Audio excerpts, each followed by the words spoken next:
Bullies with Nerd is the New Bully. I'm your host, Leroy, with my co-host. This is Eli. Yep, we're back with another episode, and not too much. Well, actually, for the mortals, nothing has happened to you. But for me, a lot of big shit happened. Well, not necessarily for me, but there's been a lot of interesting stuff in a certain pocket or a certain niche of the nerd world. It's like a big deal. Eli, this weekend was Evo 2018. Oh, no shit. Okay, so I know you don't know what that is. No, I don't. Gotcha. And maybe some of you don't know what Evo is, but I just want you to know what Evo is. Evo basically is the nerd Super Bowl. So it's basically for fighting games. So all kind of fighting games right now. I don't know all of them. Okay, I have heard of that, yeah. Yeah, so it's a big deal. Like I said, tournaments are going on all year long, but this is like the grand finale, like the big one. They have it in the Mandalay Bay in Las Vegas. You know, they pack out the entire place. They have the tournament. Matter of fact, the last 2 years it was on ESPN. Oh, yeah. Yeah, this year it wasn't. I guess they bypassed. I don't know what the whole deal was because I was looking for it on ESPN, but it wasn't. And like I said, we were supposed to record this podcast the day before, but I was up at like 3 o'clock in the morning watching it, so I wasn't gonna record after like 4 o'clock in the morning. That wasn't gonna happen. So yeah, so. Nerd. Hey, I'm okay. It's the Nerd Super Bowl. I waited this whole. It's two things I look for in sports. Yeah, I don't count the sports like the NBA Finals and Evo. That's it. And like I said, but we'll come back and talk about that in the video game section because there's a lot of stuff to unpack. So I'm gonna just unfold that there. Getting into the podcast, we also want to talk about that we had another passing go by. We want to just briefly acknowledge that, and that was Eli, am I saying this right? Charlotte Ray. Charlotte Ray. Yes, Charlotte Ray. A.K.A. Mrs. Garrett. A.K.A. Mrs. Garrett. For those of you that grew up in the 80s, you know who Mrs. Garrett is. It's the Facts of Life. You cannot avoid that show because it was on for like, I don't know, 20 years or something like that. We saw them go from little bitty kids to adults and whatever. So, like I said, that show was big, Mrs. Garrett, but Mrs. Garrett did not, originate from Facts of Life. No. For those that are really, really old, they would know that Facts of Life is actually a spin-off show of Different Strokes. Yes, yeah. Facts of Life was a Different Strokes spin-off. Right. And I'm trying to think. She was the original maid. She was their original maid. That's what I was just going to ask exactly what was she? Was she like a maid or like the babysitter or something like that? So, yeah, that was Mr. Garrett, and she moved on to Facts of Life, and they had her own show from there. So, yeah, recipes, I think she was 92. Yeah, she had a haul. Yeah, it was a long time. So, yeah, she had a really good life, and a lot of good stuff came from Facts of Life. George Clooney got his start from Facts of Life. So, yeah. Really? And he was on Roseanne also, but yeah, that's neither here nor there. Oh, wasn't that kid from the Garbage Pail Kids movie was on that show, too? I don't even know who that is, but okay. Remember the Garbage Pail Kids movie? Did you ever see the Garbage Pail? Did you? Hell no. Well, it's a pile of something shit. about that movie. I saw the commercial of it, the trailer of it, and I was just like, no, I'm not seeing it. It's really bad. It's a pile of shit, but Yeah, I mean, I used to collect me and my friends, my brother, we all had a ton of Garbage Pail Kids cards or stickers. But my mom wouldn't let me collect any Garbage Pail stuff. Really? Yeah, so she said it was like, no, you can't have any of that stuff. So I couldn't get it. So and then when I saw the trailer, I was like in church, like we were like trading those shits in church. Oh really? So yeah, so when I saw the trailer, I was like, I don't want anything to do with this, and apparently it bombed. I was too young to know what a bomb was movie wise, but just listening to the news, it was like it was a bomb. So I don't know. No, it was, but my brother, he loved it. Like we had to rent that movie a lot, and it was a part. Like I was like what 12 years old, and I thought it sucked. So that's what I'm saying. I was young, and it was. The funny thing is, like Garbage Pail Kids was everywhere before that movie. Like it was everywhere. The moment that movie came out, it was gone. That was it. You heard nothing about Garbage Pail Kids. Yeah. So I don't know. I don't know how we got on Garbage Pail Kids. Oh yeah, I don't know. Well, rest in peace, Charlotte Ray. Yeah. That's what we do. We're always on one topic. And also want to make a congratulations to Kane. I don't know his real name. Oh, damn. What is his real name? I forget. I don't know. Kane the wrestler. Kane the wrestler. Mayor Kane. So, yeah, of some city. I'm sorry, we didn't do any research before this show. We just started recording. Fuck it. This is the old news, man. This is like 5 days old now. Yeah, Google this shit. Whatever. Mayor Kane, basically his final fight. You know how you had the mayor of the final fight city. So yeah, that's Kane. He's the mayor of some city. If he catch you in the street dealing drugs, I'm pretty sure he's gonna body slam or power bomb your ass, some shit like that. So yeah, go. Choke slam, didn't he? Wasn't that his move? The choke slam. Did he choke slam? Did he have a fancy name for it? It wasn't just called the choke slam, was it? Yeah, I forget the hell's. I don't know. Wasn't he like evil or something? He had like flames. He came out. He to, was like, good and then evil and then bad again and then. Yeah. Then him and the Undertaker were like a tag team for a while. I thought they were the same guy at one time. I didn't know till later on. Oh, they're not the same guy. Well, I used to get him and Mankind mixed up sometimes. They're not even the same height. They're like, but Mankind they both was wore the mask. They were both had the big shaggy hair with the masks. Yeah, but Mankind had like 5 different aliases. He was always somebody else. He was Love and Cactus Jack and yeah. Then he was just Mick Foley and he was always a different guy. So yeah, why didn't Undertaker run? Undertaker will make a good mayor, I think. If Kane can get a city, Undertaker can. Yeah, I don't know. I kind of checked that. Yeah, once Undertaker started coming out to the Limp Bizkit song, I was like, yeah, this shit sucks. Yeah, rest in peace to the WWE, I guess. Yeah, I guess past that we can move on to the box office numbers. Sure. Let me pull these numbers up real quick. So, okay, yeah. So Eli, give it to me. What is the #1 movie this weekend? Is it still Mission Impossible? It is Mission Impossible. Yes, it is on cruise control. So you're not gonna stop the movie. The cruise missile is headed to #1 again. And Eli, I found out some interesting facts about this movie. Okay, like I said, I saw the movie, I reviewed it. Take a look at Outright Geekery. We recorded a snippet of the podcast. We posted if you just want to hear our thoughts on, well, at least my thoughts. Didn't you rank them all or something? I ranked them all also. So I ranked them all if you want to take a look at that, and you can see what Miss Possible. I gave my little thoughts on each one of them. Here's an interesting thing I found out, Eli. Okay, so Tom Cruise is 57 in this movie, right? Okay. So Wilford Brimley in Cocoon back in the 80s was 51. No way. That's what they're saying. In Cocoon, he was only 51? Yes, apparently he was 51 in Cocoon. So holy shit. Yeah, the diabetes guy. I mean, because think about it, we're really still alive. It's cutting commercials and stuff like that. So. That was what, 84, 85? Something like that, yeah. Because he was also in The Thing, and was old as fuck in that movie. He's like the white Morgan Freeman. It's just they're never young. They're just always old. Is he still alive? He's still alive, yeah. Insane. It's crazy. He's controlling that diabetes. Yeah, you got diabetes. Call this number. So, yeah, Wilford Brimley. #2, we have Disney's Christopher Robin. Oh, yeah. It looks like a charming movie. Yeah. I'll probably see it when it comes on Disney thing or whatever, if I decide to get that. #3 is The Spy Who Dumped Me. Why is that a thing? Greenlit that? Chicks, man. I guess. I don't know. #4, Eli, your favorite movie, Mamma Mia. Here we go again. Yeah. Chicks like those movies. Right? Yeah, still hanging in there.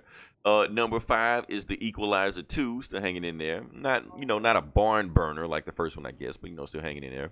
Then #6, we have Hotel Transylvania 3, Summer Vacation. #7, Ant-Man and the Wasp.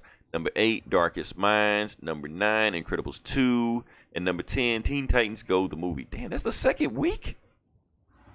It's already #10? Yeah, nobody gave a fuck about that movie. What's up with this Darkest Minds shit? It looks like some kind of weird superhero. I've never heard it. Oh, that's Rue from the Hunger Games. That's right.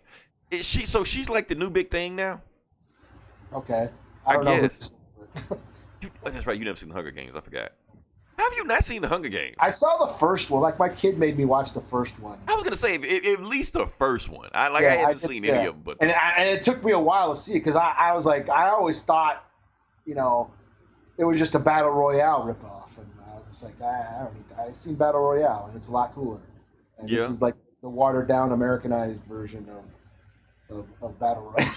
True. I mean, but that's what it was. But I eventually saw the first one. Yeah, I mean, some movies you have to watch just because they ingrained in pop culture. You know, Yeah. so you won't like there's memes you won't get them unless you see this movie, even if the movie does suck. You know?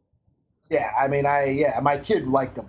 He watched them all, and I happened to be sitting in front of the TV when he watched the first one.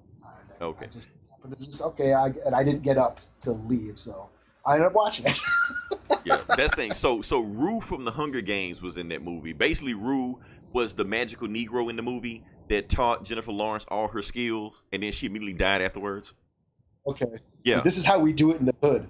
Yeah, basically. So after she taught her all her powers and gave her skills, stuff like that, she was no longer needed and discarded. So apparently, Rue from the Hunger Games is now like this big star that's starring in all these young adult movies, stuff like that. And she's in this and in that, and she's probably like, okay, what the fuck? So I didn't make the connection because she's older than that. She's like a little girl, and this one she's older. I'm not gonna get creepy. She's older, but the funny thing about her, she made news like a couple years ago. And not years ago, like a couple months ago, and I'm gonna bring this back around. Apparently, she started saying that she was supposed to be cast in Black Panther. But is this because she was too light or something? Right. She said she was light skinned, so she turned the role down or left the role or whatever. Like she was gonna be Shuri or something. Nobody knows if this is true or not. That's just what she was saying. She decided to step down from the role because she wanted to give darker black actresses a chance. I don't know if that was like good of her or was she kind of like should you be mad at that or what? I don't know how to feel about that. She could have played Everett Ross. Right. So I don't know how to feel about that whole situation. Like, okay, you kind of coming off like a condescending asshole like that, even though you saying you're doing a good job, or you might be making this whole shit up to begin with because they might not even offer you the role. So I don't know. Whatever. She's having a huge career right now.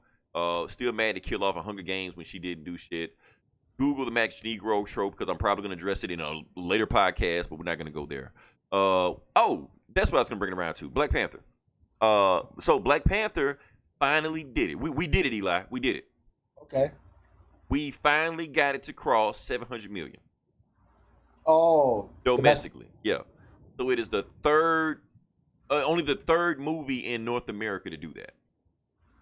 Okay. So now they did that. I'm pretty sure Disney will finally take the movie out of the theater because there's no reason it's August and the movie's in February. It's still in the theater. Like, come on, man. Like it's already on Blu-ray, on digital, everything like that. So we can move on past that. So yeah. What other numbers do we have? Ant-Man and the Wasp. Let me look at Ant-Man and these numbers actually kind of alarming to me. Oh, actually, not really. Kind of jumped up. So it's at 426 million right now. For a Marvel movie, like. That's kind of but let's look at these numbers real quick and see. So yeah, it has not been released in China yet. I don't even think it's been released in like England or some of the other big markets also. So once they hit that number, it'll probably shoot them. It'll probably be like around 600-700, which is what these kind of movies kind of do. But Eli, that's my whole thing. Like you got Ant-Man and the Wasp making these crazy numbers. There's no way that movie should make more money than Mission Impossible. I don't think so. Oh yeah, I still haven't seen it though. Right, I know you haven't seen it. And then, like I said, it's if you've seen Ant-Man, then technically you've seen Ant-Man and the Wasp. Like you know what you're getting. It's you know what you're paying for. But I'm thinking like, okay, you got Ant-Man and the Wasp, this average ass movie. There's no reason Mission Impossible should be struggling against Ant-Man and the Wasp. And then it started to click to me. Okay, now you know that we have this like. Well, not us, but there's this huge dilemma that cinemas have right now, like movie theaters, like people are trying to get out to the movie theaters. Mm-hmm. Now, since it's comic book bullies, I'm going to go to a certain place that normal podcasts won't go. Dun, dun, dun, dun. Yeah, so I'm going to ask you, Eli, do you think that maybe like Fire Sticks are causing that problem, or Kodi, or just illegal downloads? Perhaps. I mean, it's not going to kill the movie industry, but I'm sure. You don't think so? Because it damn near killed the music industry. What, Fire Sticks? Well, not Fire Sticks, but just illegal like illegal downloading. Yeah, illegal downloading. Yeah. It's making it's yeah. I mean, I just think that's also streaming and everything. Like, there's just so much shit that people will only reserve movies for big giant shit, I guess. Yeah, because I've been Oh. asking around. I'm not gonna name names, stuff like that. I've asked people like, "Have you seen Mission Impossible?" Like, "Oh yeah, I saw it on my Fire Stick the other day." I'm like, "Wait, what?" Okay, because those things are huge. Like they are selling out, and Amazon does not care. Amazon is like always sold out of these things, and I'm not gonna fuck it. I'm gonna go into detail about it. For those that don't know what Fire Sticks are, they're basically from Amazon. They're like these little sticks you get, and people are basically jailbreaking them and hacking into them and downloading. I'm not gonna go there. We're gonna get shut down. I'm not gonna tell you what to do with the Fire Stick. Go Google that shit. But anyway, they're doing this shit and they're downloading illegal movies or streaming illegal movies from them. And the thing is, Eli, like the laws are weird. Like streaming illegal movies actually isn't even illegal. Yeah. Well, internet laws in general are still very young. I mean, just in the last few years, YouTube, you have to like ask for permission to use shit on YouTube. When it first started, it was like free for all. You could make your own videos and post movie clips or whatever, and now shit gets taken down now. Or you have to, or it's flagged or some shit. And Facebook the same way. Yes, you used to, internet laws are still young. The internet is young in itself. It hasn't been around that long. Now they're just figuring out how to, regulate it and, and right. It's no longer the wild, wild west. People cracking down on it. How you can get fired for fucking posting stupid shit. Oh, I wasn't going to bring this up, but I can bring it up now because we moved there. Alex Jones. Alex Jones, the crazy fraud guy? Oh, Infowars? Yeah. Infowars? Yeah. He's been banned from social media. Yeah, I heard something about that. Yeah, it just happened today. Like Facebook, YouTube, something else, whatever it is. Yeah, all his stuff's been taken down. And I think he's making like some kind of, well, not maybe taking up some but he like associated gravity like some alt-right sites. And he's flourishing.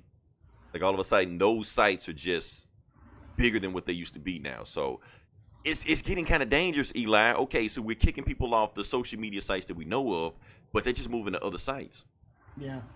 So you're not killing it, it's just moving it, and it's growing in an area where you can't, see it anymore. So now, okay, he's gone to this underground site that nobody knows about, and he's festering to an area that we don't know what he's doing over there. Yeah, he's going even more crazier. Yeah, he's going even more crazy. Now, nobody can stop what he's doing now. That's the thing. Like, all these, like, turn into fucking Zoloft. Right. And I'm going to bring another, right.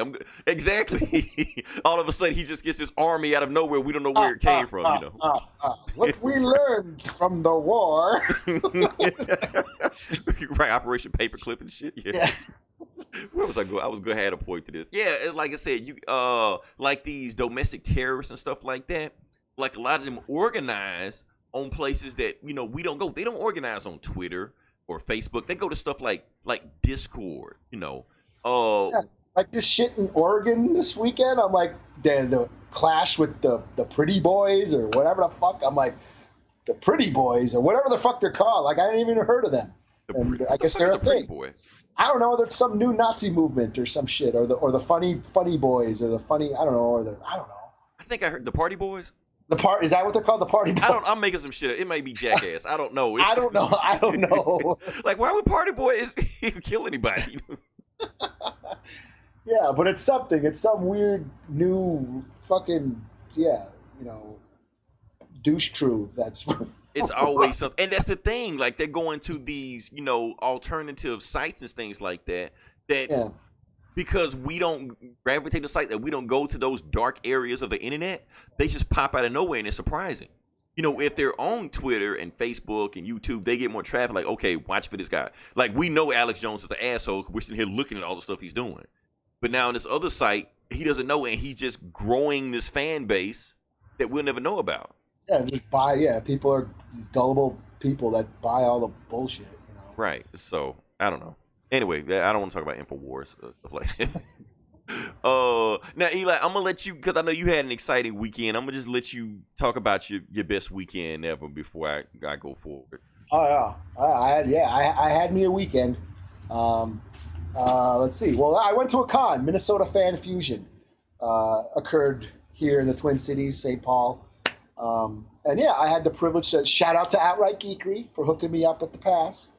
So I was able to attend. It basically went all 3 days. Um, got me some purchases, some cool deals going on, some cheap graphic novels, a couple of figures. I met Christopher Priest. Oh wow, And, okay. yeah, and like You didn't even tell me that, man. Did you get a pic or something? Yeah. Well, I posted a video, man. I must have missed that one. I was live streaming on the Geek Savs page, but I just happened upon her. I got me a signed print from Jay Lee. He signed me a gnarly Wolverine print where he's got all the swords in him and shit. But yeah, like Christopher Priest, I was just walking by and then I saw that, holy shit, Christopher Priest is there, and he was already talking to some people, and I walked up and he just said, "Come on up, man, come on." And he said I looked familiar. Did we meet before? I'm like, no, I never met you, man. But it was, he sat there and he talked to a few of us. We were just all, he's talking about Black Panther, and his feelings on the movie, and he felt that Reggie Hudlin should have directed it. Yeah, no. Because he felt that because he said, well, his thing was at least Reggie knew comic books. That was his thing. Reggie knew comics, that's the thing. But at the same time, I think sometimes you don't want a guy too close to the source material to do these type movies. Sometimes you do have to look at it from a fresh perspective. Yeah. I mean, you got to have some ties to it, but you don't want just a comic guy. I don't want Todd McFarlane making a Spawn movie, like being so invested into it. That's all he knows. That's how I feel. And I feel like the writer that they did get Black Panther, I think he brought it from a different perspective, like not a comic book nerd. Like he brought some comic book nerd elements to it, but he did look at it like, okay, if I'm making this for a wider audience, what do I need to do with this? And I think if you're too close to the source material, it's hard to be objective like that. Yeah. I mean, that's true. I mean, yeah. Christopher Priest's Black Panther run is a little, I want to say, a little weird. It's a little convoluted. It's convoluted. It's weird, but you have to read the whole thing. If you read the whole thing, it makes sense. If you just read like one issue here and one issue there, you're like, what the fuck just happened? But yeah, but when you read like the whole thing of his grand scheme, it makes a whole lot of sense. But man, Eli, I wish I was there. Of course, I'm not in Minnesota, but it's one question I have to ask him, and I wish I would have sent you there and interviewed him there because it's gonna rack my brain unless I figure this shit out. Oh yeah. I want to know: did he make Black Panther a telepath? Oh, I don't know. Nobody ever brought this up. I was going to write an interview with Outright Geek. I guess I just put that out there, so Ryan's going to force me to do it. But anyway, but there's some stuff in this book because, okay, remember how Black Panther in his Chris Priest run was like always a step ahead of somebody? Not really. Okay, well, anyway, in his story, basically, Black Panther was always step ahead of somebody. He always knew what somebody was going to do. Always knew what somebody's next step was going to be, and it was revealed later on that like the older, like 10-year version of Black Panther in the future was a telepath, and he was about to tell people. And the Black Panther in this story, like, shh, don't tell anybody. Hey, what? Because the reason I'm saying it, because in Jack Kirby's run, at the very last issue of his run, he made Black Panther telepath. Like he had some weird kind of experience like that, and he could read minds, stuff like that. But like I said, Jack Kirby's Black Panther run was so weird, everybody just forgot that book ever happened. That's it. But in Christopher Priest's run, he actually tied Jack Kirby's run to his, and he was actually making it seem like all the stuff that Jack Kirby's stuff did was actually canon. So he never lost his telepathic powers. He still had it. He just never told anybody he had it. So I was going to ask Christopher Priest, okay, did it happen? Is that the way you were going with it? But like I said, when Christopher Priest was running, Reggie Hudlin came in, didn't give a shit about Jack Kirby's run, and all of a sudden he's not a telepath anymore. Oh. So. Yeah, I didn't ask him that, sorry. Okay, yeah, but anyway, that's what I would have asked him. He probably looked at me like, the fuck is wrong with you? Well, but he basically just talked about the movie and how he felt it was that it was sort of a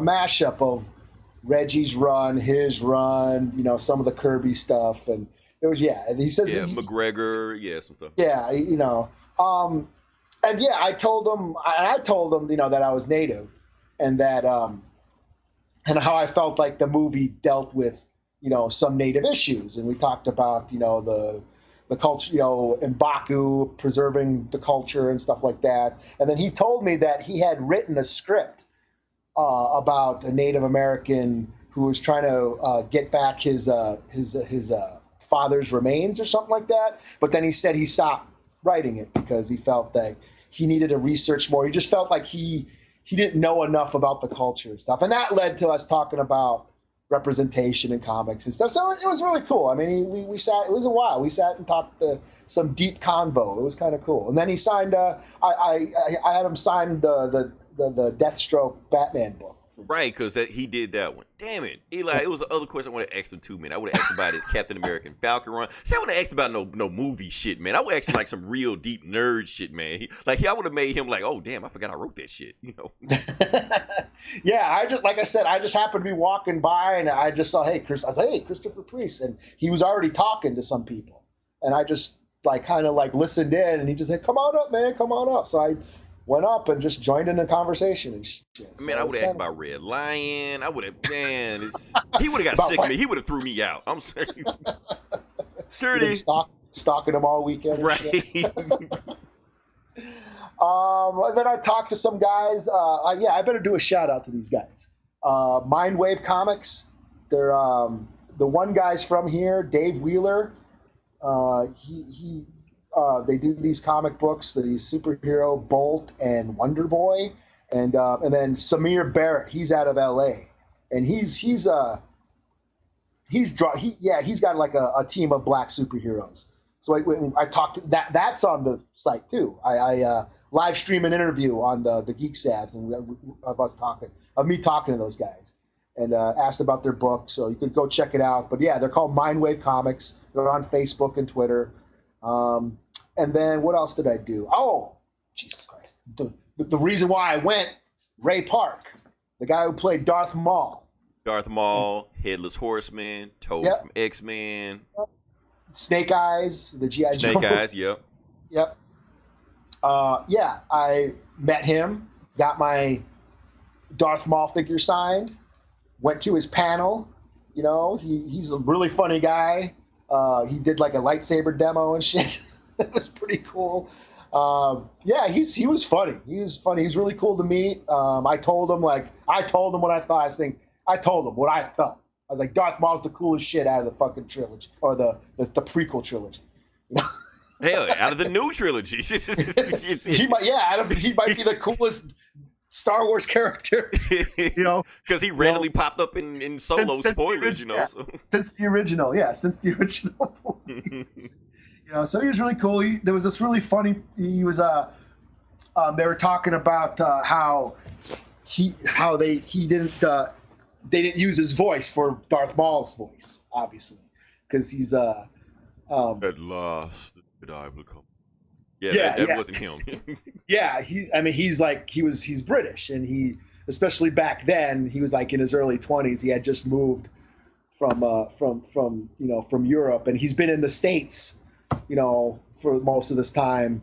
But he said back then, he had a really thick Cockney British accent. It's and he knew that they weren't going to use his voice anyways. And he did this. Then he did a bunch of lines, like a bunch of Darth Maul lines in his Cockney accent. It was pretty yes, masters. Tatooine is vastly popular. You know what I mean? It was pretty funny. He did a bunch of Darth Maul quotes in his Cockney accent. It was hilarious. But yeah, that was cool. Met him.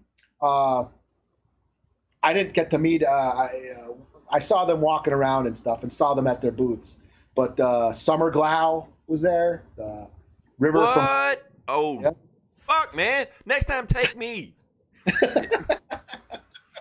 Now, Summer Glau, I wouldn't ask any question. I really would just stalk her. Yeah, she was just walking around. Okay. She's fucking skinny as hell. Is it? Yeah, maybe she lost weight since then. I guess I don't know. I don't know, man. But I just remember walking holy shit, she's tall. She might be taller than me. Well, I ain't tall anyways, but she's really skinny. Holy shit, even skinnier than because I used to watch The Terminator. Right. That's the only reason. That was a good show, but yeah, she was one of the main reasons I watched that show. Yeah. Yeah, and she didn't seem that skinny on that show, but I don't know. Maybe it was a stunt double. I don't know. But she was there. What's her face? Danielle Pennebaker from The Flash. What the hell, man? You know Yeah. who we get at our Comic-Con? We get the redhead old chick from The Office. And the Blue Ranger from the 80s. I hate to talk shit about our Comic-Con, but that's what we get, man. Yeah, this was a pretty big one. Well, what's his face? Canceled though. What's his name? Manu Bennett. He's What? he did Deathstroke? Yep, And and he was he's on on Spartacus also. Spartacus. He canceled though. What's his name? John Rhys Davies was there, the guy who played Sala in Indiana Jones, and He was also in one of the Mission Impossible movies because I marathon all those movies like this week. okay, yeah, Gimli in Lord of the Rings. He was there. I didn't meet him, but that dude's huge. He's a big motherfucker. Damn. Okay, that's weird for a dwarf, but okay, makes sense. Yeah, it's funny. He's like, really, this motherfucker played a dwarf. He's fucking huge. Who else was there? Oh, what's his name? Dan Fogel? That sounds familiar. He was in Balls of Fury. That guy, I know he is. Yeah, He was like a Fanboys. comedian back in the 90s or something. Yeah, Fanboy. He was in Fanboys. Okay. I guess he's on the Goldbergs too. I watched the Goldbergs. Wait, damn, you saw Danielle Pennebaker, man. Let's go back to that. Yeah. I'm Yeah, pissed about that too, man. I didn't meet her, because Okay. that shit costs money. Okay, yeah, okay, I was gonna say. But I did see her, yeah. And if I did meet her, I would have kissed her ass about the Friday the 13th movie, because that's where I know She her from. was in there. I know her from Sky High. Oh, was she in that? It was in Sky High. Yeah, she That, was that, that the flower girl. superhero flick? Yeah, Okay, with Kurt Russell? Kurt Yeah, Russell. Yeah, yeah, the first wave of superhero movies of the early 2000s. right before they really got going. Yeah. Yeah. Yeah, I saw her. And that Dan Fogelberg, he was just walking around too. So he was just walking around. He was checking out. He's not hot. He's not Summer Glau, so he can just But walk around at Comic Con. Yeah, but I guess he's got a book out. Like, he's been writing comics. So Oh, he's it's got some okay. books. But I guess he's in those new Harry Potter movies. I've never Those seen fantastic beasts or whatever the fuck. I've never seen him, but And yeah, there was a lot of Harry Potter shit at this con. There was like a lot of people dressed up in those robes and shit. okay. I'm not a Harry Potter fan, so I don't know. Yeah, we But, addressed that last episode. We're not Harry Potter fans, so But yeah, I mean, overall, I had a good time. And, it was cool. Yes, met some people. Like I said, Ray Park was the reason why I wanted to go, and yeah, so damn, it sounded like y'all had like an awesome ass con, man. yeah. Why can't we get this shit, man? I'm not even making this shit up. The old lady from The Office was there. Like, what the fuck she got to do with nerd shit? And like in Rochester, like it's about an hour and a half away, like south of us. Mhm. There's another con coming up next month, and like James Gunn's little brother is going to be there, and like the chick who played Mantis is going to be there. Oh, wow. Don't tell me Dave Bautista's going to be there. I don't think so. No, he's not going to be there. But I think like the comic book men, like Ming from Comic Book Men, is going to be there. Okay. But yeah, this is just a small town. Now, you know that place is going to be packed. If you say James Gunn brother's going to be there and Man's going to be there, that place is going to be packed. Like, does anybody have any questions? Everybody in the building raise their hands. So that's going to be entertaining. So yeah, they just sold out that Comic-Con right there. So yeah. Yeah. Yeah. Anything? I had a good time. Yeah. So that I had a busy week. Then I had a show Saturday night, so it was just a crazy. Yeah, I was just busy all weekend. Then work last night. I mean, I went to the con yesterday too, and then I went to work after that. So it's just been I was just like all Friday to Sunday. I was just like kind of running around. So. Nice. Okay. So yeah, like I said, you went to a con this weekend. I didn't go to a con this weekend. I did sit up and watch Evo. I was going to go into a little bit more detail about Evo. So yeah, we're in the video game section now. Just want to address some stuff. So, yeah, I did take out look. Apparently, Dragon Ball FighterZ was like the #1 game there, even though it was the ending game. It was the #1 game, and it was won by this guy named Sonic Fox. So Eli, I'm telling you, this guy is going to be like a household name eventually. Oh yeah. Yeah, he's a gay furry. I'm not bashing him. That's what it is on his Twitter page. That's what he calls himself. So I don't know what a furry? furry is. I'm too old for that shit. Is that one of those people who, like, dress up and have sex in those like animal outfits and I'm shit? not really sure. I think so, or they may not, or they kind of in. I don't know. I'm not gonna Google that shit. The fetish shit. You haven't seen that? You haven't seen those Pornhub videos? I haven't gone that deep into the internet. Yeah, me neither. I just hear about Yeah, I know just they like from the exist, but yeah, I'm not from The gonna go Shining. there. That's all I'm. Right. Oh yeah, that scene from The Shining. That I was too young to understand what the hell was going on. Like something is not right here. Yeah, it took me a while. I remember first time seeing it. That werewolf looks so fake. Right.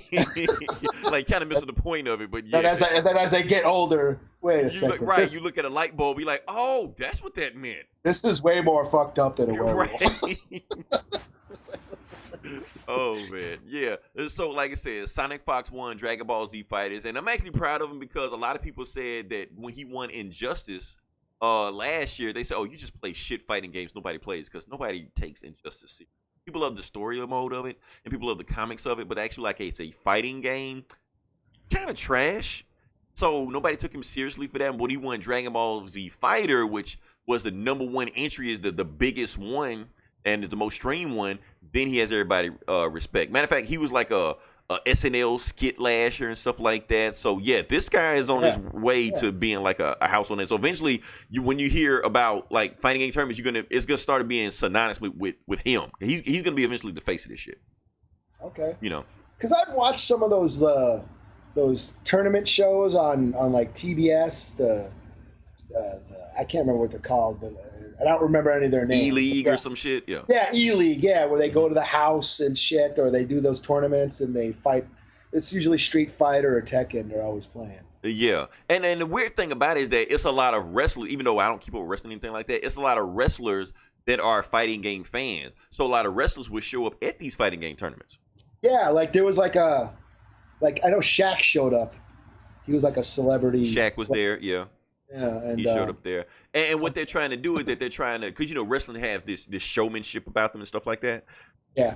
So what they're trying to do is actually show like the fighting game tournaments, like, okay, if y'all want to, get more fans, get more butts in the seats, do this stuff. So now when these guys come out, they'll have like ring entrances and stuff like that. They'll have like beef behind the scenes like that. So they're starting to go that route too, like build the tension before the fight starts, so like that. There's like rivalries going on, stuff like that. So it's actually, pretty interesting when you get there. Like I said, there's only one fighting game that I was really interested in, and that was Street Fighter V, because that's the game that I played, and I was really interested in seeing what that went to. And yeah, the guy named Problem X won that one. He won it with an M. Bison character, who everybody thought M. Bison was a terrible character. He showed like, no, he's actually the best character in the game.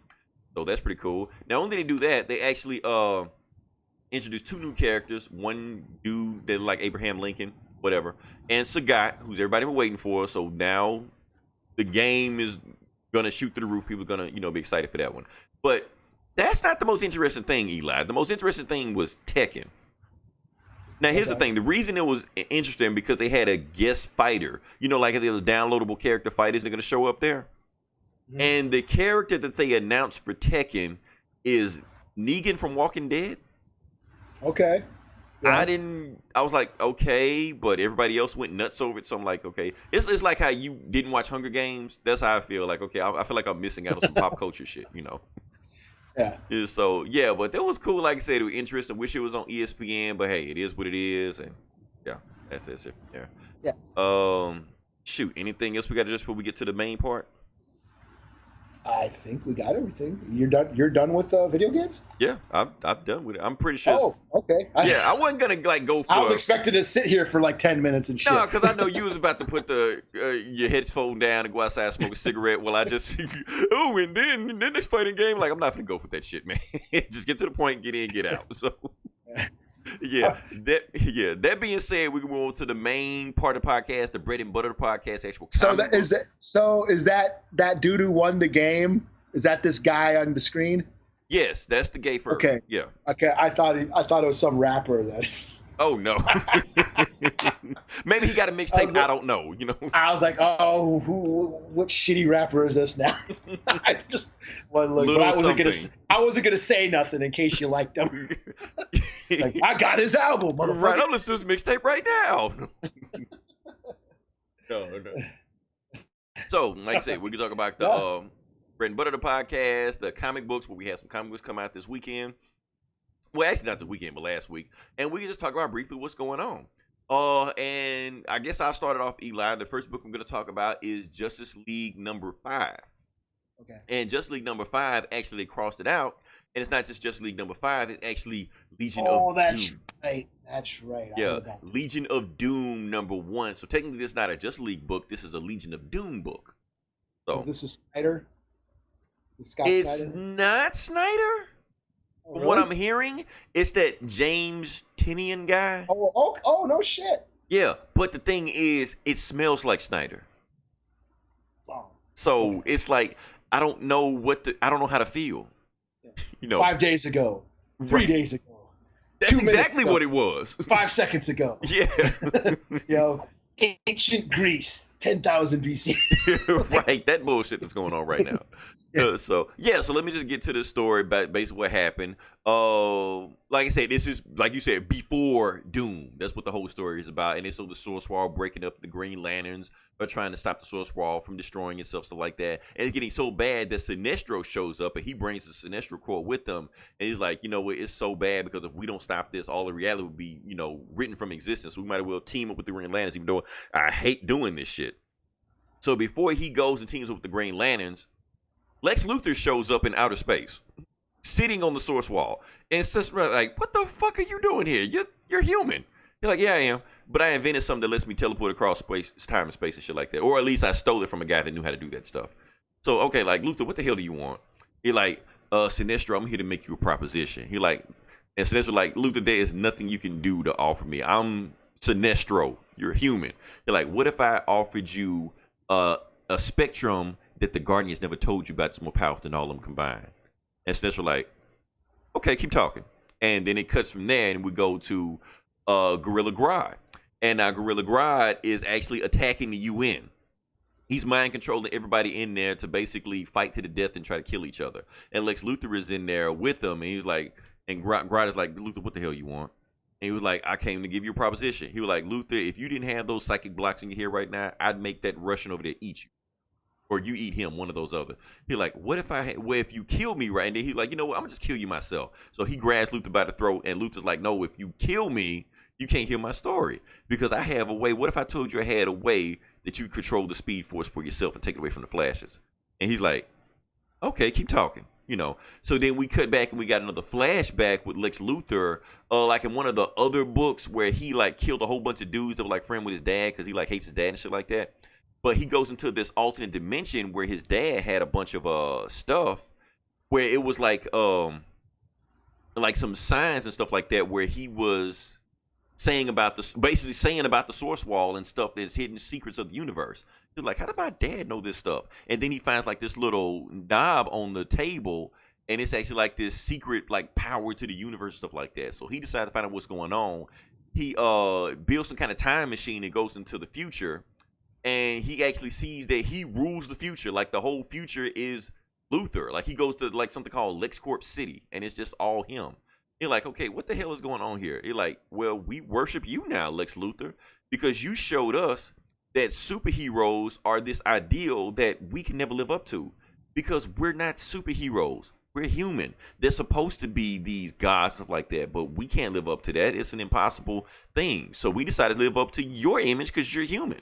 So we decided to become you. And once we decided to do that, we started taking over every fucking thing. We took over planets and galaxies and stuff like that, and we all did it in your name. Because you basically gave us the tools and showed us how to do this stuff. You're like, the fuck? So he goes back to the regular timeline, goes back to the Legion of Doom lava base and shit like that, and tells everybody he's got the Legion of Doom with him. He's going to tell you, look, this is what we're going to do to take over the planet, stuff like that, and take over the world. And the Source Wall is going to come right here, and I'm going to show you exactly how to do everything. And that knob he holds it up in the air, and when he does that, it's some power that unleashed that every single force in the multiverse can realize it. Black Adam realized it from wherever he's at. The new guys realize it, and the LexCorp City, they realize it right before they're wiped from reality, because they realize what he just did is what they're playing all along. And when we cut to present time, Lex Luthor is like is atom size, microscopic size. He's inside Superman's brain because, like I said, he put himself in Superman's brain, like about in issue 2 and stuff like that. He's controlling Superman, and they realize that okay, this is not good, and that's how the book ends. So yeah. And at the end of the story, you know, they go like Scott Snyder goes into deep detail about why we should be rooting for the Legion of Doom because basically Luthor is like the truth. You know, Superman is the ideal, but Luthor is the truth. He's what you really are, not what you're striving to be, what you really are. Because if you embrace what you really are, then you're accepting yourself as nature intended instead of lying to yourself about some ideal that you'll never reach. You know, and he's just saying that each member of the Legion of Doom acts as another part. Like Sinestro is a part of the feelings that we never, you know, we're scared to admit to ourselves, and hidden feelings, stuff like that. And Joker is like the true nature of man that only cares about yourself. Whatever. Each member of the Legion of Doom is like that. So overall, pretty cool. I think I liked it better because maybe it wasn't too Snyder-ish.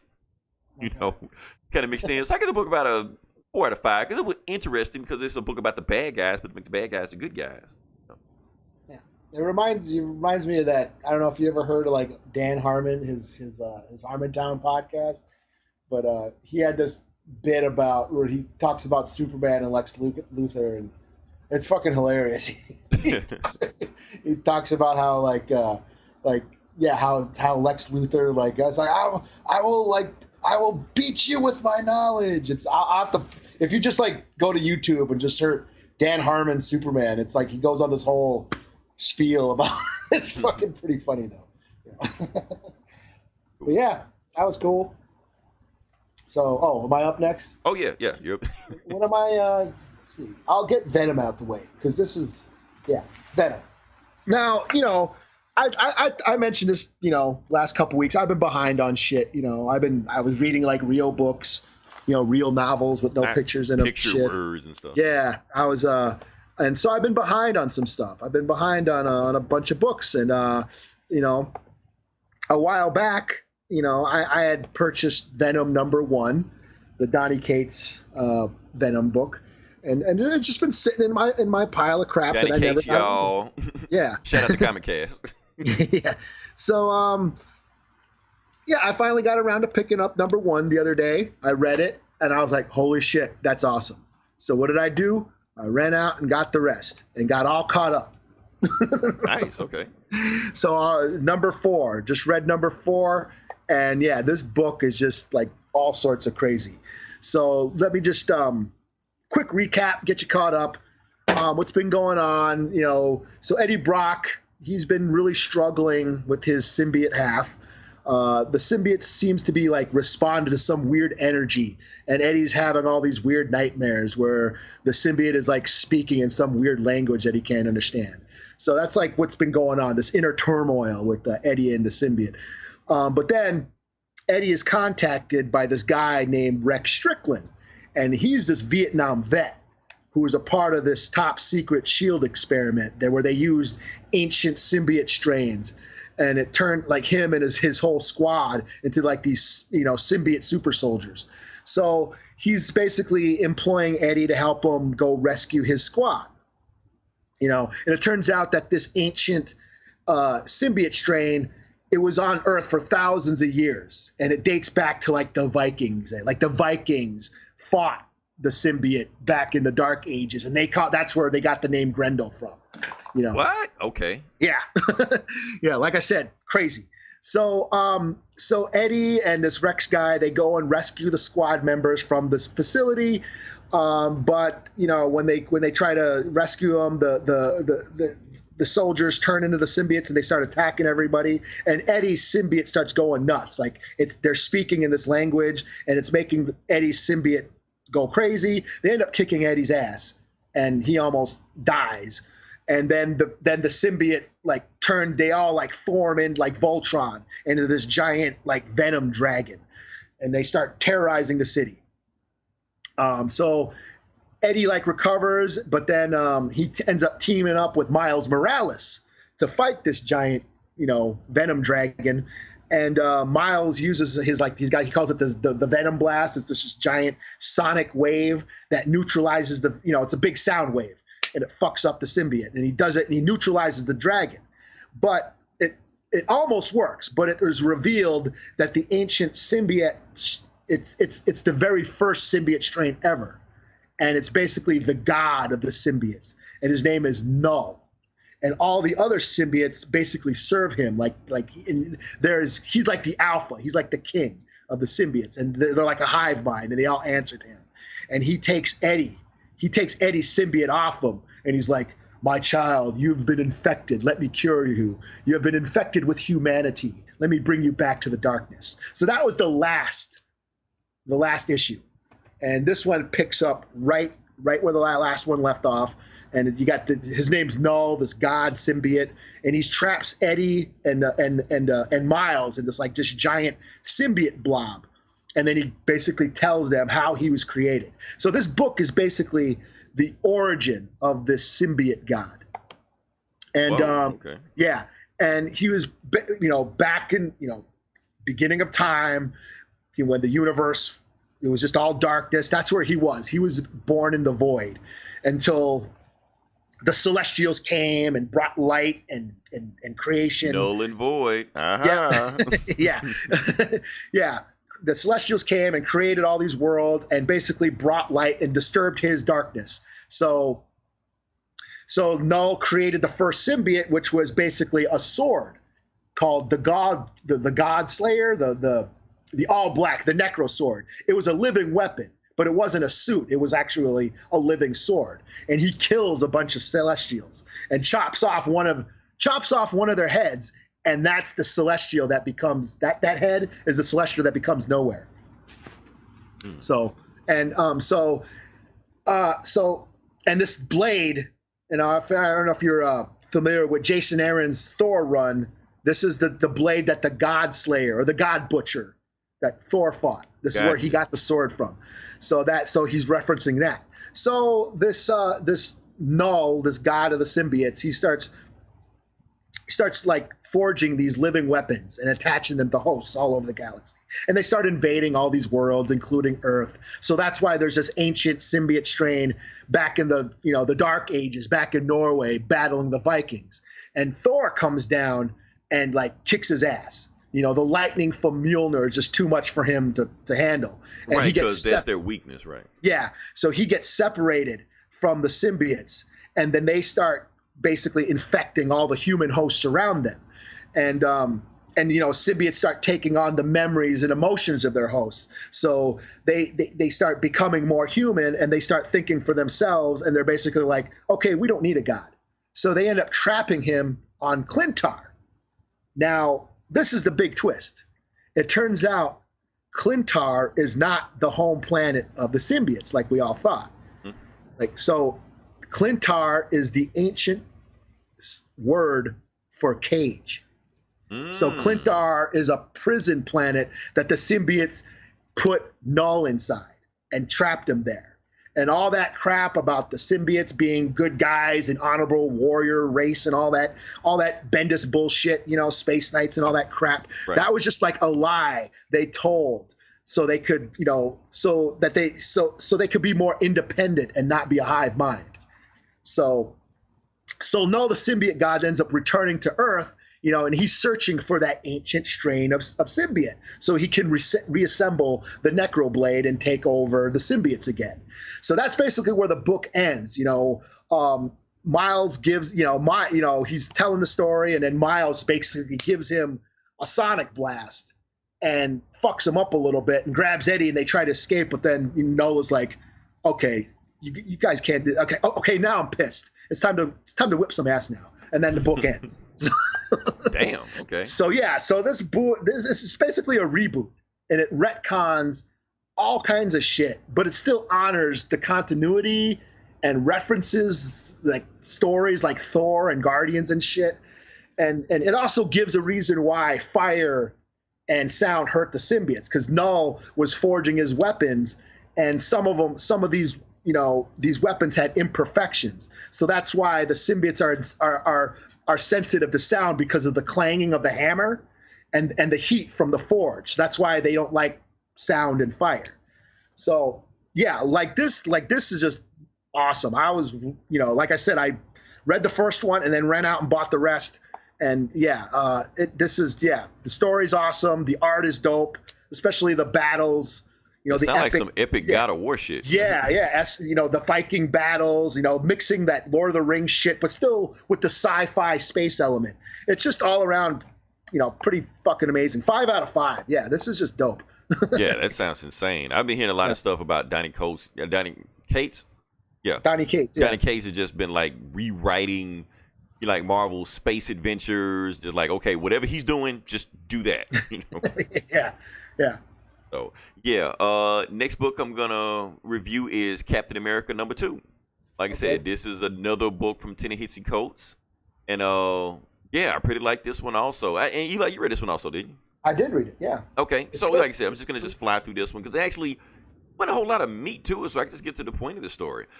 Basically, the story opens up that they're in Chicago and there's this mayor meeting, like a whole bunch of mayors are meeting in one area, and then, like I said, those same terrorists from the last issue, Nuke, the cyborg, super soldier terrorists, they show up and they're just trying to just kill every single mayor in there because they're still blaming America for kneeling or surrendering to Hydra, from Secret Empire. So they're just trying to attack every place they can. Captain America shows up, kicks their ass, blah, blah, blah, routinely, and that's it. Thunderbolt Ross shows up, with his band of guys, stuff like that. He tells Cap, look, Cap, you got to stand up. You got to stop this stuff. This rogue vigilante stuff out here, can't do this anymore because people still can't trust you. He was like, well, I mean, what happened if I didn't show up? And you got a whole bunch of these cyborg super soldiers trying to kill all these, political figures. What if I wasn't here? They're like, how do you think we didn't have a plan around that? They're like, did you have a plan? That's not the point. The point is you can't keep running around here doing this because, okay, yeah, you're Captain America. Everybody remembers, you're this World War II hero, stuff like that. But guess what? Nobody remembers that. Anybody in Washington or in the government that even remembers you or even kind of acknowledges you from World War II, they're all dead. The only people that are in Washington right now are the same people that saw you last year marching down the street like a fucking Nazi leading Hydra. That's the Captain America we know. And how do we know we can trust you? How do we know that the good Captain America is here and the bad Captain America locked up? How do we know he's not locked up and you're the bad one running around waiting for your time to strike? How do we know there's even a difference? You guys might be the same guy and you might snap it at any time just like the other guy did. And they get the arguing back and forth like that. And anyway, Captain America goes back, tries to blow off some steam. He's exercising, sparring, stuff like that. And he tells Alexa to cut on like a Fox News podcast. And, they're just dragging his ass through the mud. Fuck Captain America. Captain America this, Captain America this, America wake up. Sharon Carter shows up and she like, Cap, cut that off. She tried to have a conversation with him, tell him that Thunderbolt Ross is actually not that bad of a guy. He actually helped, take down Hydra. So you can, be a little bit easy on him. You're like, and Steve was like, okay, is you ganging up on me? You trying to tell me to calm down? Like, no, I'm not telling you to calm down. Just saying, be a little bit nicer to, Thunderbolt Ross. And plus, he's sending me on a mission, so I'm going to be gone for a while. And she was like, so what do you want me to do? And she said, well, you said something earlier about blowing off steam, right? So, cue the sexy saxophone music. Now is Sharon Carter like really old in this scene? Yes, she's really old because I think Arnim Zola sent her to another dimension and she like stayed there for a bunch of years and came out like old or some shit. All right, well, good for her. Yeah, so good for Cap. He likes them old now, so I guess. So they cut to the next morning. They're eating breakfast, stuff like that. And before she leaves for the, to go on her mission, stuff like that, she tell Cap, first thing you need to do is to forgive yourself because you still feel guilty about what you did with Secret Empire. But she's saying it wasn't your fault. And then she drives off, and then Cap thinks about it in mind. He was like, you know what? Actually, this whole thing might have been my fault. Because basically during the whole Nick Spencer's run, he was old, didn't have the super soldier sense like that. And he basically made a deal with the Cosmic Cube to be young again.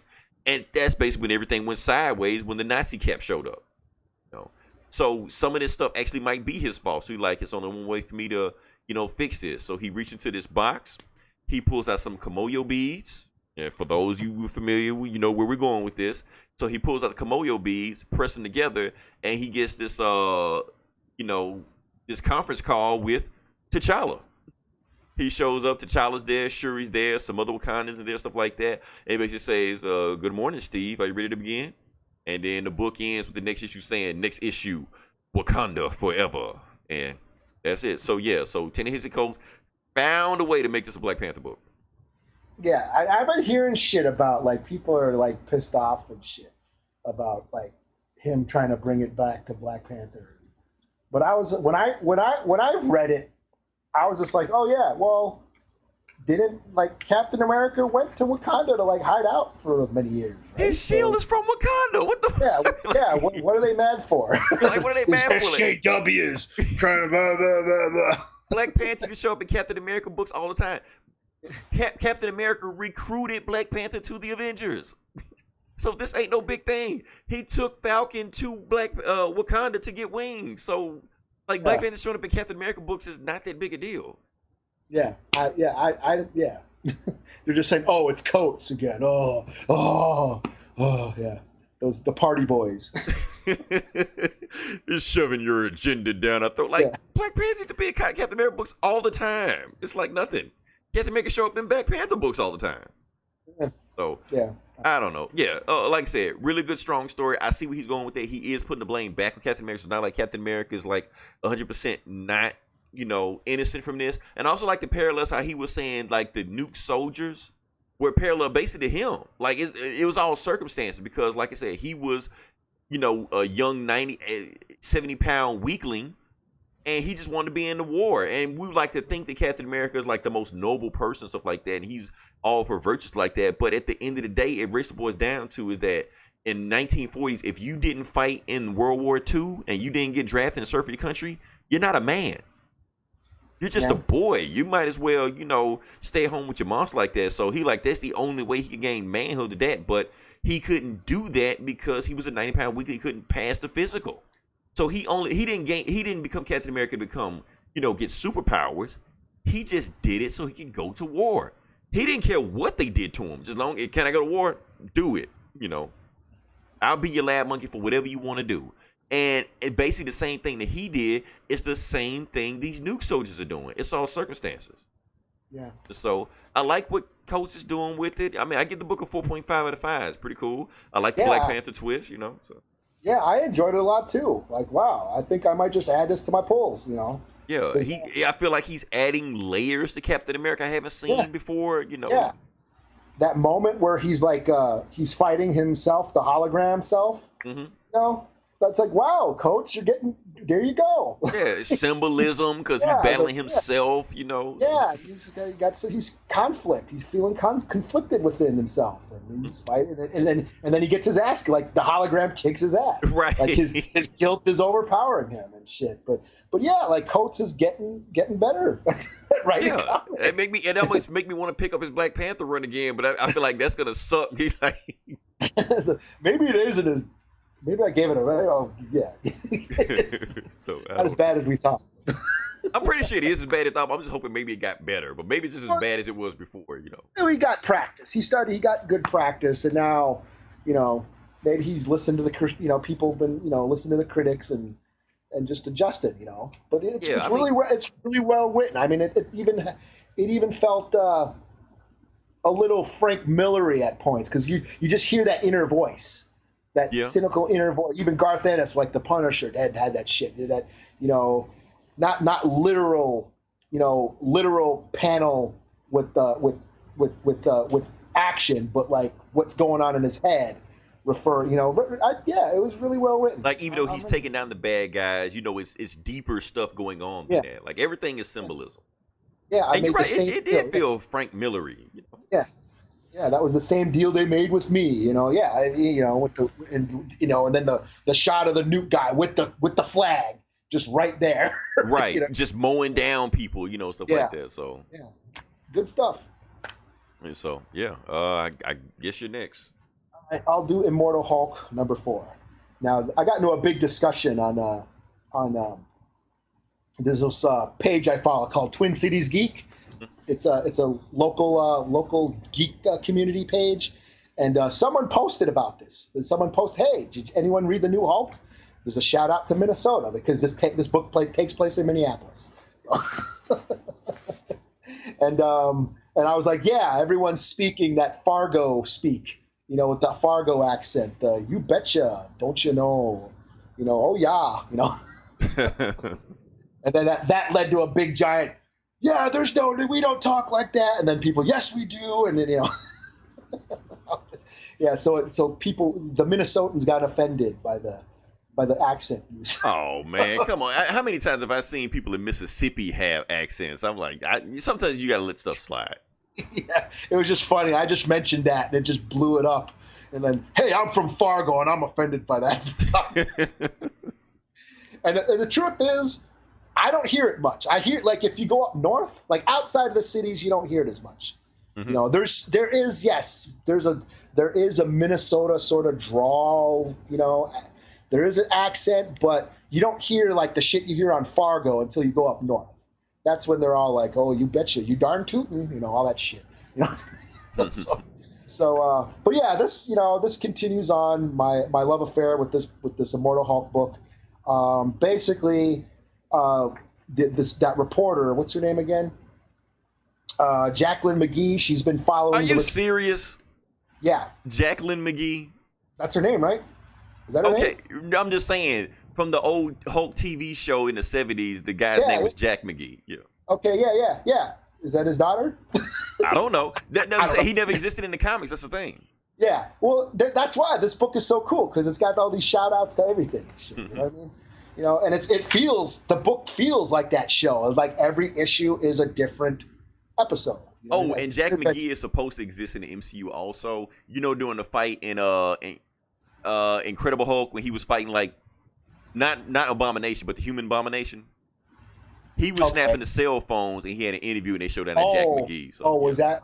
I missed that. Yes, he was a college student. So but I'll let you continue. I haven't seen that movie that much, so. So anyway, she's been following this return of Bruce Banner. She's traveling the country. Basically, whenever there's a Hulk sighting, she goes there. And she meets up with Sasquatch. What's his name? Walter Langowski. Okay. Ex-Alpha Flight, all that shit. And he's basically telling her about, how she, his connection with Bruce Banner. They were roommates in college and shit. And, Bruce Banner was all into science, and Walter was a jock and all that. But then how he sort of became obsessed with Bruce when he did become the Hulk. And he's like, okay, if I want to learn science and basically save him, basically, in a way, if I can. And that's why he took the gamma radiation test and stuff like that. So they end up in Minneapolis because there was a Hulk sighting, and it turns out that Bruce Banner was looking for like these meth dealers or whatever. And they're in a bar talking, and there's a fight that breaks out, and they think that the gamma radiation or whatever is making people aggressive. So they start wilding out in the bar, and Walter ends up getting stabbed. So he gets rushed to the hospital, and he's in the room, and they're thinking, oh my God, he should turn into Sasquatch to save him, but he's not for some reason. And while Jacqueline McGee's in the waiting room, Bruce Banner shows up. And she's like, what the hell are you doing here? He's like, well, I've been tracking gamma radiation. I can sense it. Or like the Hulk can sense it. So that's why I'm here. He feels gamma radiation here. And they're like, what do you mean? And then it shows like Walter on the operating table, and they're like, we're losing him, he's dying. And then all of a sudden he just fucking hulks out into the Sasquatch, and then it ends right there. So oh wow, okay. Cliffhanger. This is just more build up. This is basically the first storyline that's basically a two-parter, I think. Yeah, that's what I'm gonna say. It's been one shots before, so. Yeah, so this is where like it feels like it's gonna be a continuation, or at least two parts. But yeah, I'm still digging this story. I still dig the horror element. We get a little past, with Walter and Bruce Banner, their relationship back in college. So yeah, I'll give it a 4 out of 5. I'm really digging it. Not a lot of action, but a lot of why. What reason why things are going on. And of course, yeah, the fact that it took place in Minnesota was pretty funny too. So. Okay, a little down home. Okay, so yeah. All right, so yeah, last book of the, and this is my book of the week. Last book we're gonna do is Infinity Wars, And yes, I did not misspell it. I actually said it correctly. Infinity Wars. I know a lot of people like to put a wars at the end of the movie. No, it's just Infinity War. But this is Infinity Wars, so it's a difference. So Yeah, I haven't gotten to this book yet. But okay, pretty cool book. When I was reading, I was like, okay, this looks cool. Yeah, it's actually pretty cool. The Diodato art. That's pretty much why I picked it up. Mike Diodato is really, really underrated. Why does nobody ever talk about him? Yeah, He's what kept me on Old Man Logan for so long. That's what I'm saying. And it's like his art style just like get better and better. That's the thing I like about him. So yeah. Basically how the book started. This is Infinity Wars #1. This is a new arc. Like I said, Jim Duggan's been doing some stuff with it. And basically how the book starts off is that it's Gamora is meeting Star-Lord in a bar. And they're just talking. And basically, Gamora is telling him that something happened with the Soul Stone that is taking a part of my soul. Something isn't right with me, and we need to get the soul back. I need to help me get my soul back. And Star-Lord said, I can't do that because Star-Lord actually has possession of the Power Stone. And he's saying, Gamora, we can't do that. He was like, well, what if we use your Power Stone and we kind of force everybody else to give us the other stones so we can fix everything how we need to, or we can keep it within the Guardians. He like, if we do that, we're going to start an accidental war, even trying to get the stones from each other, or we put targets on our own back. So what I'm going to do, Doctor Strange is starting up another Infinity Watch with everybody that has stones, and I'm going to go meet him. We're going to hash out and see exactly what we need to do to protect the stones from, everybody else killing people. And Gamora's like, well, if you're going to do that and you're going to help me get my soul back, well, I can't be with y'all. So she quits the Guardians and leaves, She leaves, Groot and Rocket are there, so they decide to leave for Earth. When they leave for Earth, everybody else who has Infinity Stones show up in Central Park 2 to meet Doctor Strange. So you got Drax, who's got the Power Stone. Not the Power Stone. He's got one of them. I don't know. He's got one of them. Remember Turk from the Netflix shows? The guy who's the snitch, the gun dealer. Oh no, the snitch, who gets beat up in every single Netflix episode. Yeah. Okay, yeah, he's got the Mind Stone. Okay, so he shows up, but he doesn't show up by himself to the party. He shows up with a whole bunch of supervillains he paid to protect him. So he shows up with like Bullseye and Sandman and Typhoid Mary and some other guys too, and they're there to protect him. And they're asking him, okay, so where are the other people with the stones? And they were like, don't worry, she's close. And then it turns out that it's Black Widow, who has the Space Stone, who can teleport anywhere she wants to. Because, remember when Wolverine gave it to her in like one of the other books or something like that? And I didn't read any of that shit. Okay, yeah, Wolverine had it at first and he gave it to her, or she stole it from her or whatever. So she's up top, with a sniper rifle pointed at him like, any one of Turk's guys get out of line, I'm killing everybody. Just all you gotta do is just say the word Doctor Strange and it's over. So everybody just calms down. They talk it over. Captain Marvel is there. She has one of the Infinity Stones. Doctor Strange has one. We need to combine the stones just to see exactly what we're up against and what kind of thing is gonna attack us. So they combine. Then I think Adam Warlock combines also because he always has the Soul Stone. So they combine the stones and they kind of either see into the future or see something else that happened, and what they see is Thanos' dead body with his head cut off. And the bad guys are like, who's that? They're like, that's Thanos. That's the biggest, baddest dude in the universe. They're like, I've never heard of him. Like, who invited you? This is Thanos. He's the biggest bad dude. So they're like, okay, if somebody was big and bad enough to cut off Thanos' head, we know we're in trouble. And then Turk is like, okay, I understand y'all upset about this Thanos guy, but Han Solo over here, he pointed at Star-Lord, he doesn't have the Power Stone. He's bullshitting you. And Star-Lord like, wait, what? So he opens up his box and he sees the Power Stone is gone. He's like, oh shit. And so the bad guys, I think they're trying to pull some bullshit on him.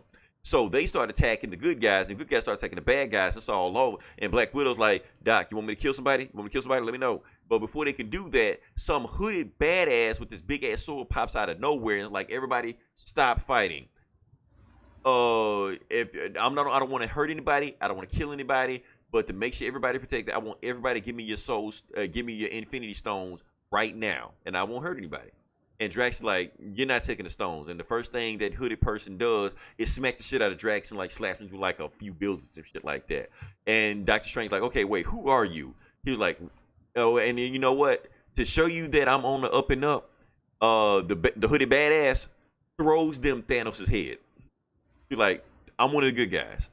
You're like, what the fuck? And Thanos, right before I cut his head off, said I was his requiem for something something. So my name is Requiem.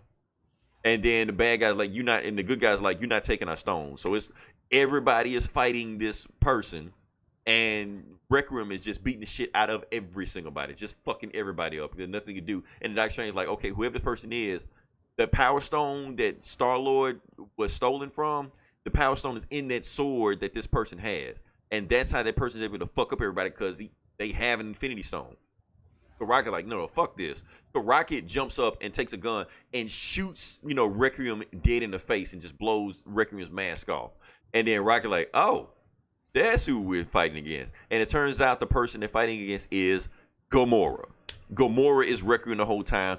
Gamora cut off Thanos' head and stole the Power Stone from Star-Lord earlier. She's like, hi, Gamora. And then everybody's like, what the fuck? And Gamora's like, Peter, Star-Lord, I told you to help me out. You wouldn't help me. I didn't want to go this route, but I got to do it. So everybody give me the stones. Otherwise, it's going to get ugly. And Star-Lord's like, so what you going to do? You going to kill me, Gamora? Is that what you're going to do? You're going to kill me? And Gamora stabs him through the chest. Like the Power Stone blade goes right through the back of his back. And yeah, that's the end of the book. Oh, shit.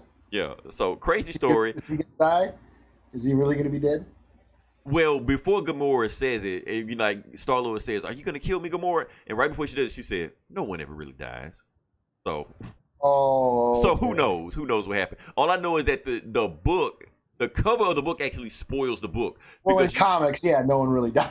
Yeah, that's what she said. No one really dies. So, Star-Lord's going to come back. These guys can't die. But you'll see Requiem standing over Star-Lord's body with the Power Stone sword. So they actually spoiled the ending of the book in the cover of the comic. So, yeah. And it's some other shit. Loki shows up, but Loki... Is that who that is? Yeah, I mean... Yeah, so that's who it is. It's Star-Lord laying on the ground. That's what it is. Oh, okay. I kind of hit it on the picture, but that's what it is. And it's another backstory in there where Loki meets the God of Thunder version of himself, but whatever, it's a throwaway story. Overall, I give the book 4.5 out of 5. I didn't think it was going to be that interesting because there's so many of these Infinity books coming out right now, and they're just cramming them down our throat. But I was like, that was actually pretty interesting.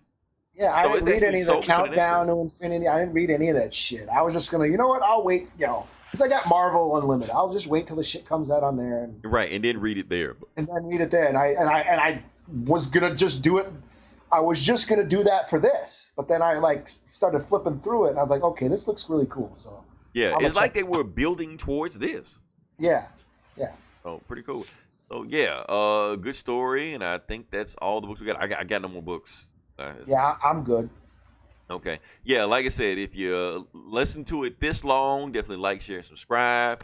Definitely listen to our sister podcast, Geeks Ass. I'm pretty sure they're going to go into more detail about the Comic-Con. Was it just you, Eli? There's some of the... It was just me. Yeah, it was just me. Okay, that's cool. We got other podcasts we have also that are going to talk about the same books we talk about, but like I said, they always have a different opinion than what we said. The books we like, they hate. The books we hate, they like. So yeah. You got Comic Cast. They added Ryan, a.k.a. David, on there, so it's like a whole crossover episode over there. So do they do this Geeks and Comics anymore? Or what? They still do this Geeks and Comics, but they changed up their format. They're basically us now. Okay. I wasn't gonna say that, but like I said, you also have Get Valiant. Get Valiant is still cranking out podcasts. I just caught one the other day, so still going strong. Hoodoo TV is going on strong. Oh yeah, okay, so they just released one. Yeah, they're still cranking them out. So because they haven't done it in it feels like a couple weeks. Maybe some stuff happened in Valiant World that I didn't know about, but I don't know. And it's one I'm forgetting. This is Instruments in Destruction. Transformers just released in the 80s or something. That they got released in the 80s cartoon. So yeah, they're gonna have a 2-hour podcast about that. Like I said, I got nothing else. Definitely listen to us next week. We'll have some more surprise. Maybe some crazy shit happens. We'll see what it goes to. Until then, this is Leroy. This is Eli. We'll talk to you guys next week. Same bullet time, same bullet channel. Ooh, cutting off the